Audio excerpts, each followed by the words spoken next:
എല്ലാവർക്കും നമസ്കാരം. ഇന്ത്യൻ ഭരണഘടനയുമായി ബന്ധപ്പെട്ട പ്രധാനപ്പെട്ട ചോദ്യ ഉത്തരങ്ങളും അതുമായി ബന്ധപ്പെട്ട വസ്തുതകളും പെട്ടെന്ന് ഇനി വരുന്ന PSC പരീക്ഷകളെ മുൻനിർത്തി ഒന്ന് റിവിഷൻ പോലെ നോക്കാം.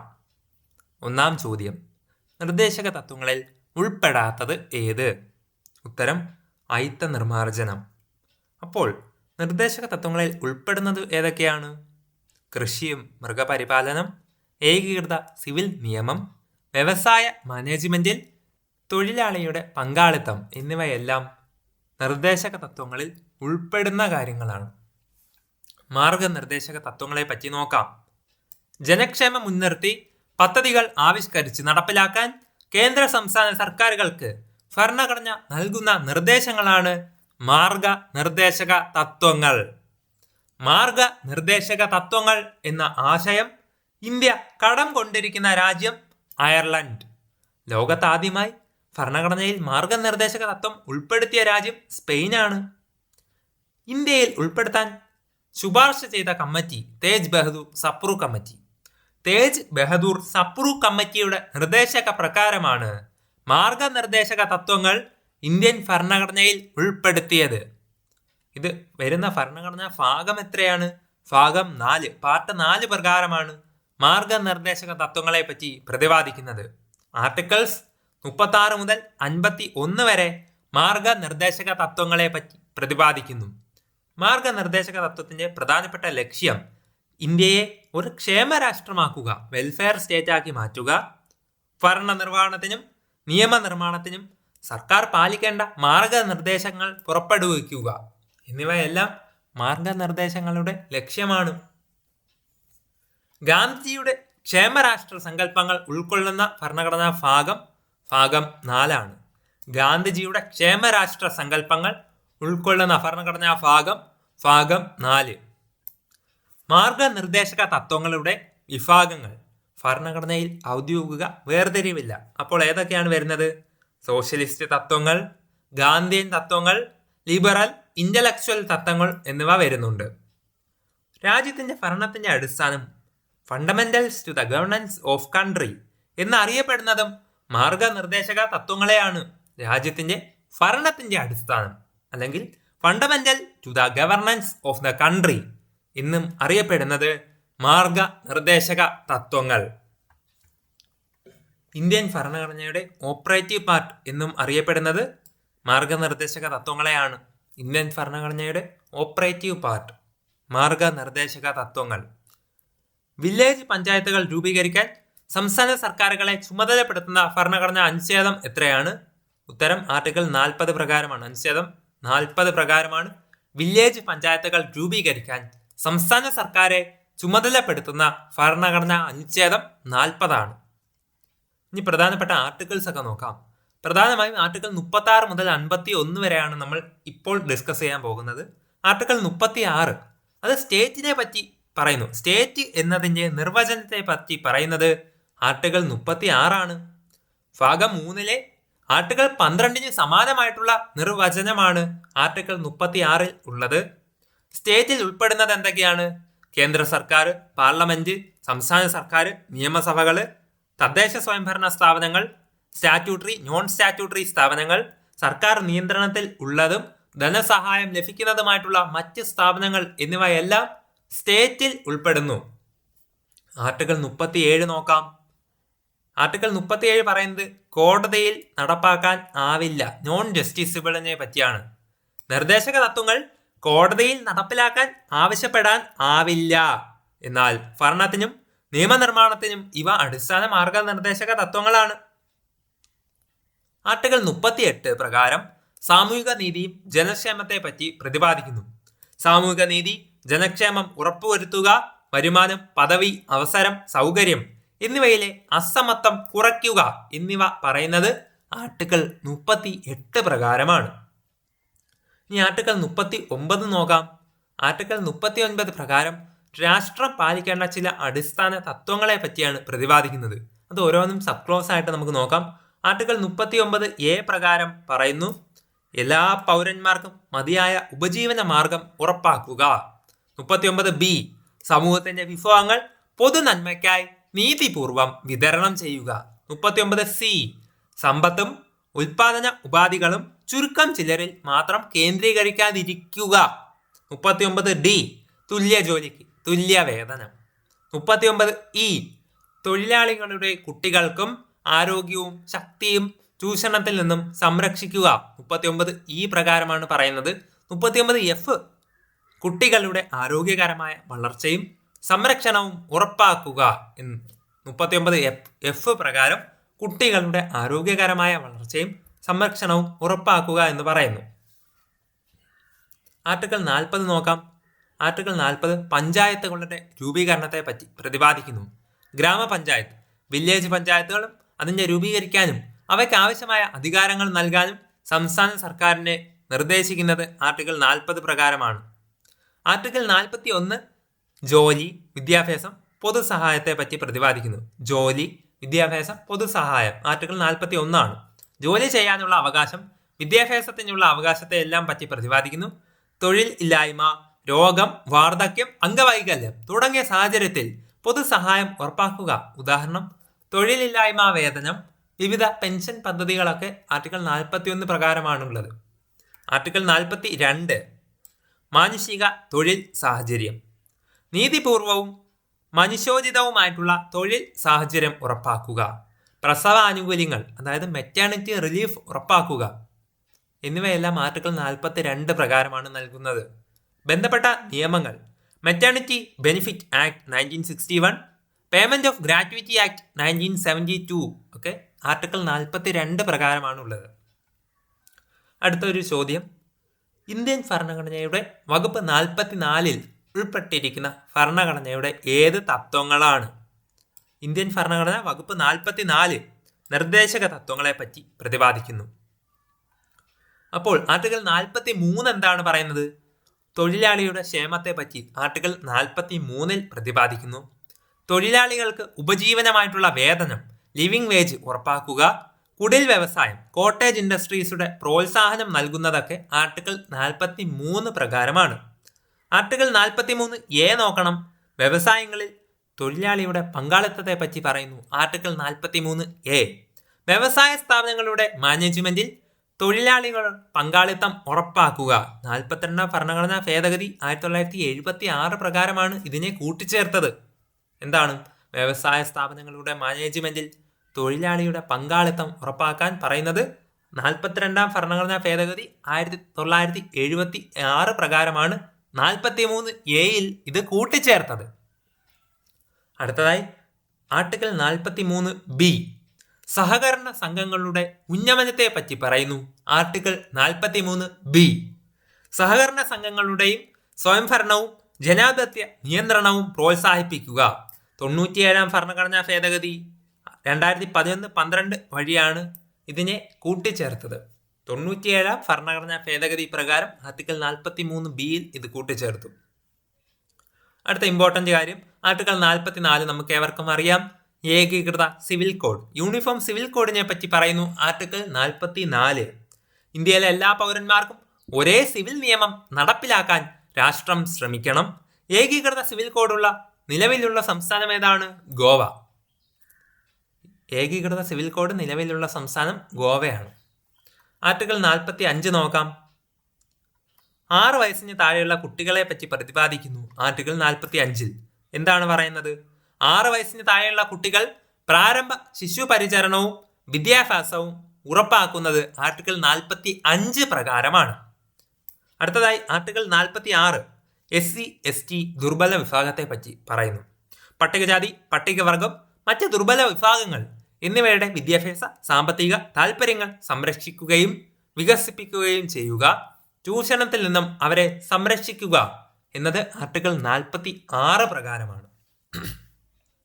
അടുത്തതായി ഇമ്പോർട്ടന്റ് ആർട്ടിക്കിൾ 47 പൊതുജനാരോഗ്യത്തെ പറ്റി പ്രതിപാദിക്കുന്നു. ആർട്ടിക്കിൾ 47 ജനങ്ങളുടെ ആരോഗ്യം, പോഷകനില, ജീവിത നിലവാരം ഉയർത്തുക, മദ്യനിരോധനം നടപ്പാക്കാൻ ശ്രമിക്കുക.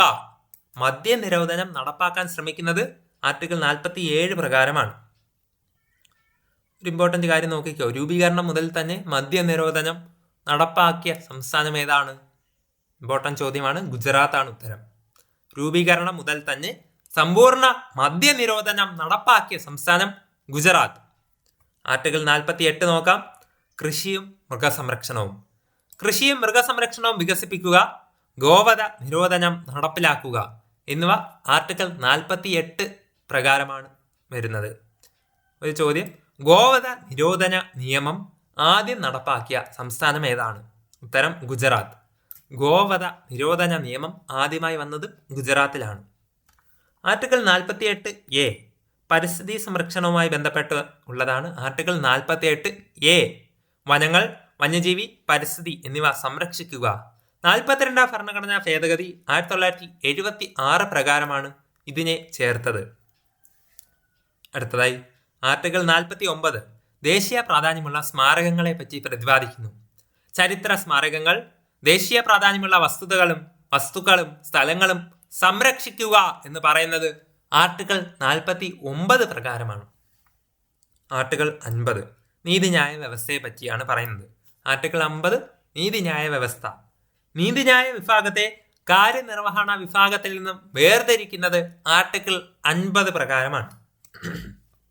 അടുത്ത ഇമ്പോർട്ടൻ്റ് ആയിട്ട് ആർട്ടിക്കിൾ 51 അന്താരാഷ്ട്ര സമാധാനത്തെ പറ്റി പറയുന്നു. ആർട്ടിക്കിൾ 51 അന്താരാഷ്ട്ര സമാധാനം. അതിന് സബ് ക്ലോസുകളുണ്ട്. 51A അന്താരാഷ്ട്ര സമാധാനവും സുരക്ഷയും പ്രോത്സാഹിപ്പിക്കുക. 51B രാഷ്ട്രങ്ങൾ തമ്മിൽ നീതിപൂർവവും ബഹുമാനിയുമായിട്ടുള്ള ബന്ധങ്ങൾ നിലനിർത്തുക. 51C അന്താരാഷ്ട്ര നിയമങ്ങളുടെ ഉടമ്പടിയെ മാനിക്കുക. 51D അന്താരാഷ്ട്ര തർക്കങ്ങൾ മധ്യസ്ഥതയിലൂടെ പരിഹരിക്കാൻ ശ്രമിക്കുക എന്നും പറയുന്നത് 51ാം ആർട്ടിക്കിളിൽ വരുന്ന ഓരോ സബ് ക്ലോസുകളുമാണ്. അടുത്ത ചോദ്യം, യൂണിഫോം സിവിൽ കോഡ് നടപ്പാക്കിയ ഇന്ത്യയിലെ ആദ്യ സംസ്ഥാനം? ഉത്തരാഖണ്ഡ്. യൂണിഫോം സിവിൽ കോഡ് നടപ്പാക്കിയ ഇന്ത്യയിലെ ആദ്യ സംസ്ഥാനം ഉത്തരാഖണ്ഡാണ്. ഏകീകൃത സിവിൽ കോഡ് എന്താണ്? UCC. അത് പറയുന്ന ഭരണഘടനാ വകുപ്പ് ഏതാണ്? ആർട്ടിക്കിൾ 44 പ്രകാരമാണ് നിർദ്ദേശക തത്വങ്ങളിൽ ഏകീകൃത സിവിൽ കോഡിനെ പറ്റി പറയുന്നത്. ഇനി UCC എന്നാൽ എന്താണ്? ഇന്ത്യയിലെ എല്ലാ പൗരന്മാർക്കും മതഭേദമന്യേ ഒരേ സിവിൽ നിയമം, വിവാഹം, വിവാഹമോചനം, അനന്തരാവകാശം, ദത്തെടുക്കൽ തുടങ്ങിയ വിഷയങ്ങളിൽ ബാധകമാക്കുന്ന ഒരു ലക്ഷ്യത്തോടെ വന്നതാണ് ഏകീകൃത സിവിൽ കോഡ്. സംസ്ഥാനങ്ങളുടെ പ്രത്യേകത നോക്കാം. ഉത്തരാഖണ്ഡ്. സ്വാതന്ത്ര്യാനന്തര ഇന്ത്യയിൽ ഏകീകൃത സിവിൽ കോഡ് UCC പാസാക്കിയ ആദ്യ സംസ്ഥാനം ഉത്തരാഖണ്ഡാണ്. 2024 ഫെബ്രുവരി 7 ഉത്തരാഖണ്ഡ് നിയമസഭയിൽ UCC ബില്ല് പാസാക്കിയതും 2025 ജനുവരി 27 UCC ഔദ്യോഗികമായി ഉത്തരാഖണ്ഡിൽ നടപ്പിലാക്കി. ഗോവയെ പറ്റി നോക്കാനുണ്ട്. ഗോവയിൽ 1961 വിമോചനത്തിന് ശേഷവും പോർച്ചുഗീസ് സിവിൽ കോഡ് 1867 തുടർന്ന് നിലവിൽ ഉണ്ട്. ഗുജറാത്ത് 2026 മാർച്ചിൽ UCC ബിൽ പാസാക്കിയ സംസ്ഥാനം ഗുജറാത്താണ്. നിലവിൽ ഏകീകൃത സിവിൽ നിയമം പ്രാബല്യത്തിലുള്ള സംസ്ഥാനം ഗോവ. സ്വാതന്ത്ര്യാനന്തര ഇന്ത്യയിൽ UCC നിയമം പാസാക്കി നടപ്പിലാക്കിയ ആദ്യ സംസ്ഥാനം ഉത്തരാഖണ്ഡുമാണ്. നമ്മളിപ്പോൾ പറഞ്ഞതേ ഉള്ളൂ. അടുത്ത ചോദ്യം, ഇന്ത്യൻ ഭരണഘടനയിൽ മാർഗനിർദ്ദേശക തത്വങ്ങൾ അതായത് DPSPയുമായി ന്യായവാദത്തിന് അർഹമല്ല, നോൺ ജസ്റ്റിസിബിൾ ആണെന്ന് പറയാൻ കാരണം എന്താണ്? ഇന്ത്യൻ ഭരണഘടനയിൽ മാർഗനിർദ്ദേശക തത്വം ന്യായവാദത്തിന് അർഹമല്ല എന്ന് പറയാൻ കാരണം ഈ തത്വങ്ങൾ കോടതിയിലൂടെ നേടിയെടുക്കാൻ പറ്റാത്തതിനാൽ ആണ്. മൗലിക അവകാശവും മാർഗനിർദ്ദേശക തത്വങ്ങളും തമ്മിലുള്ള ബന്ധം നോക്കാം. ഫണ്ടമെന്റൽ റൈറ്റ്സും DPSPയും തമ്മിലുള്ള ബന്ധം. മൗലിക അവകാശം ജസ്റ്റിസിബിൾ ആണ്, ന്യായവാദത്തിന് അർഹമാണെങ്കിൽ. മാർഗനിർദ്ദേശക തത്വങ്ങൾ നോൺ ജസ്റ്റിസിബിൾ ആണ്, ന്യായവാദത്തിന് അർഹമല്ല. മൗലിക അവകാശങ്ങൾ ലംഘിക്കപ്പെട്ടാൽ സുപ്രീം കോടതിയോ ഹൈക്കോടതിയോ നമുക്ക് സമീപിക്കാം. എന്നാൽ മാർഗനിർദ്ദേശക തത്വങ്ങൾ കോടതിയിലൂടെ നടപ്പാക്കാൻ കഴിയില്ല. ഭരണത്തിനും നിയമനിർമ്മാണത്തിനും മാർഗനിർദ്ദേശം നൽകാവുന്നതാണ്. ഭരണഘടനാ ശില്പികൾ ഇവയെ നോൺ ജസ്റ്റിസബിൾ ആക്കിയതിന്റെ പ്രധാനപ്പെട്ട കാരണങ്ങൾ നോക്കേണ്ടതുണ്ട്. എന്തൊക്കെയാണ് കാരണങ്ങൾ? സ്വാതന്ത്ര്യ സമയത്ത് ഇന്ത്യക്ക് ആവശ്യമായ സാമ്പത്തിക വിഭവങ്ങൾ പരിമിതമായിരുന്നു. രാജ്യത്തിന്റെ സാമൂഹിക സാമ്പത്തിക പിന്നോക്കാവസ്ഥ കാരണം എല്ലാ തത്വങ്ങളും ഉടൻ നടപ്പാക്കാൻ സാധിച്ചിരുന്നില്ല. സ്വാതന്ത്ര്യാനന്തരം രാജ്യത്തിന് അടിയന്തരമായി പരിഹരിക്കേണ്ട നിരവധി പ്രശ്നങ്ങൾ ഉണ്ടായിരുന്നതിനാൽ ഇവ ഘട്ടം ഘട്ടമായി നടപ്പാക്കുക എന്നത് എന്ന സമീപനമാണ് ഇന്ത്യ സ്വീകരിച്ചത്. അടുത്തതായി താഴെ പറയുന്നതിൽ ദേശീയ ലീഗൽ സർവീസ് അതോറിറ്റി NALSA സൗജന്യ നിയമസേവനം നൽകുന്നത് ആർക്കൊക്കെ എന്ന് പറയുക. ദേശീയ ലീഗൽ സർവീസ് അതോറിറ്റി NALSAയുടെ സൗജന്യ നിയമസേവനം ലഭിക്കുന്നത് സ്ത്രീകൾക്കും കുട്ടികൾക്കുമാണോ, വ്യവസായശാലയിലെ തൊഴിലാളികൾക്കാണോ, ഭിന്നശേഷിക്കാർക്കാണോ? ഇവിടെ ഉത്തരം 3 പേർക്കും NALSAയുടെ നിയമസേവനം സൗജന്യമായി ലഭിക്കുന്നു. സ്ത്രീകൾക്കും കുട്ടികൾക്കും വ്യവസായശാലയിലെ തൊഴിലാളികൾക്കും ഭിന്നശേഷിക്കാർക്കും ലഭിക്കുന്നുണ്ട്. ആർട്ടിക്കിൾ 39A നോക്കാം. തുല്യനീതിയും സൗജന്യ നിയമസഹായത്തെ പറ്റി പ്രതിപാദിക്കുന്നു. ആർട്ടിക്കിൾ 39A എല്ലാവർക്കും തുല്യനീതി ഉറപ്പാക്കുക. സാമ്പത്തിക ബുദ്ധിമുട്ട് കാരണം ആരും നീതി നിഷേധിക്കപ്പെടുന്ന ഇരിക്കാൻ സൗജന്യ നിയമസഹായം നൽകുകയും വേണമെന്ന് അനുശാസിക്കുന്ന ഭരണഘടനാ വകുപ്പാണ് ആർട്ടിക്കിൾ 39A.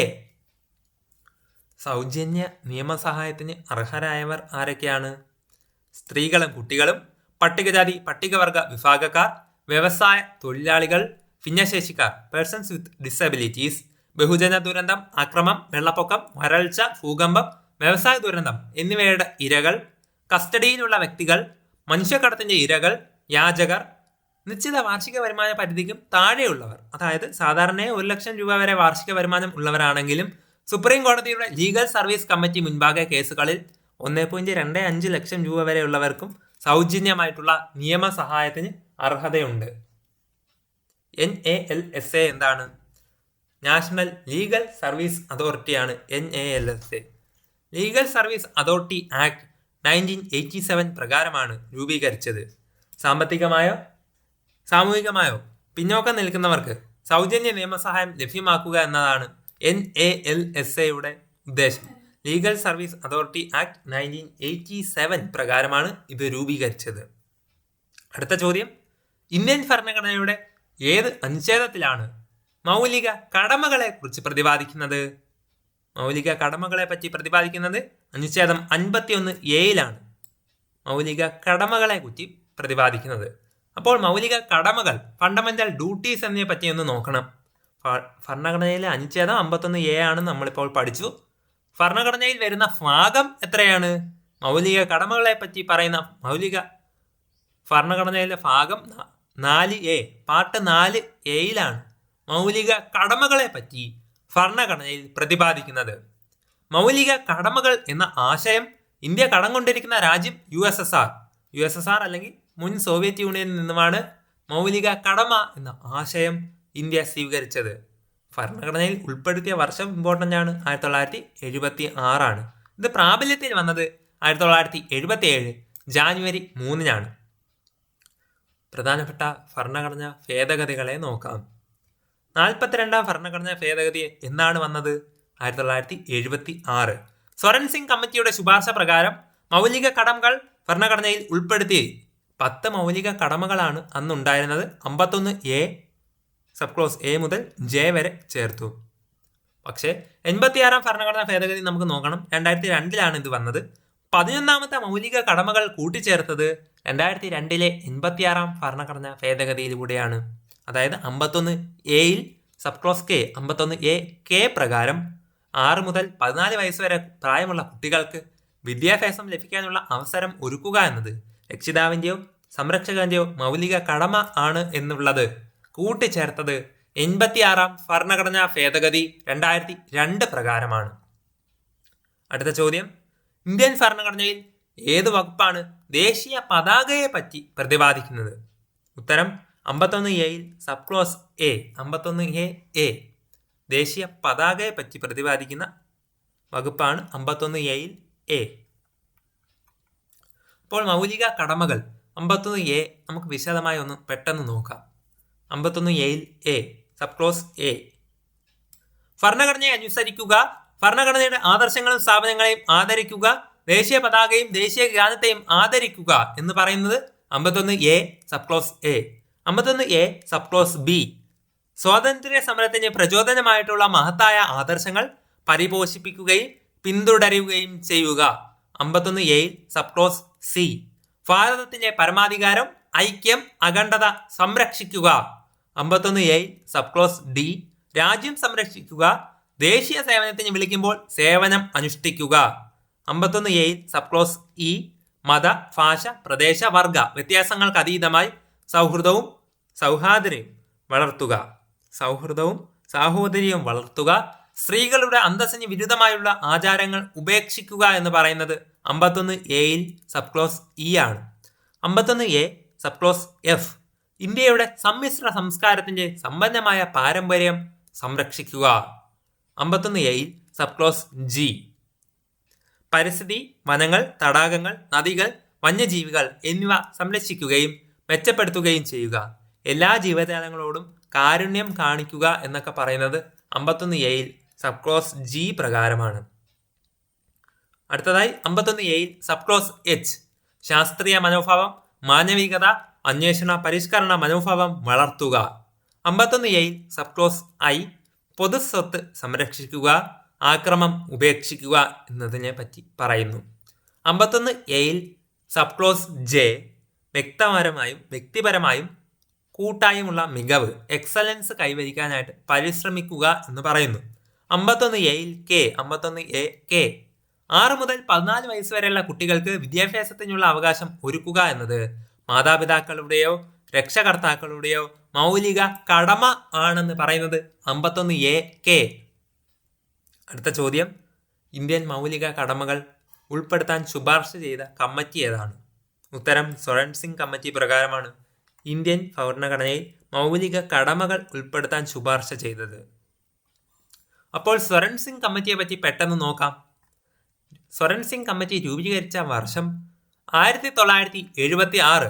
അന്നത്തെ ഇന്ത്യൻ നാഷണൽ കോൺഗ്രസ് സർക്കാരാണ് സ്വരൺ സിംഗ് കമ്മിറ്റിയെ രൂപീകരിച്ചത്. സ്വരൺ സിംഗ് കമ്മിറ്റിയുടെ അധ്യക്ഷനാരാണ്? സ്വരൺ സിംഗ് തന്നെയാണ്. ഇതിന്റെ പ്രധാനപ്പെട്ട ദൗത്യം ഭരണഘടനയിൽ മൗലിക കടമകൾ ഉൾപ്പെടുത്തേണ്ടതിന്റെ ആവശ്യകതയും പ്രാധാന്യത്തെയും പറ്റി പഠിക്കുക. പ്രധാനപ്പെട്ട ശുപാർശ എന്താണ്?